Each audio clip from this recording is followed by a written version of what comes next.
Let's return briefly now to Libya, where the country's crisis has quickly developed into a civil war, and reports of foreigners being abducted on the increase. Many Egyptians still want to go and work there, however. They say working in Libya earns them much more income than in Egypt. The Egyptian government has banned any travel to Libya, but as Adel Mahroui tells us, that has not stopped hundreds from attempting to illegally migrate to Libya. Libyan Airlines office in Cairo is deserted.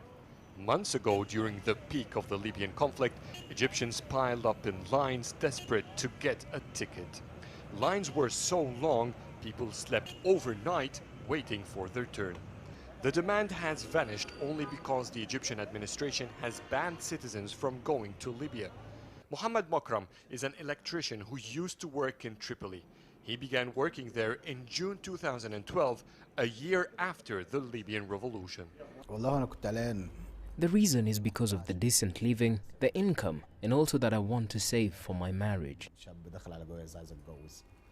Makram came back to Egypt last November. Almost 6 months after his return, he has made up his mind to go back as soon as possible. He even considered illegal immigration.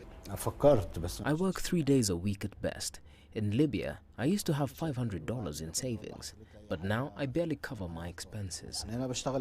The current unemployment rates in Egypt have created much more demand than the available job opportunities and resulted in lower wages.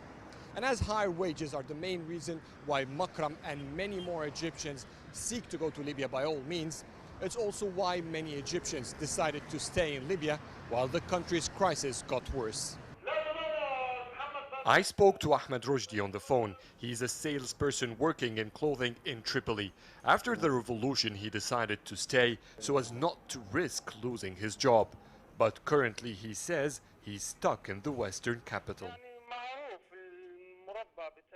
I can't leave the block. Checkpoints are everywhere, danger all over, and no return. Both Makram and Rushdie agreed that it wasn't until Egypt announced striking Libya that the situation got worse for Egyptians living there. Yet thousands are planning to go to work there as soon as Egypt lifts the ban. Adel Mahroui, CCTV, Cairo.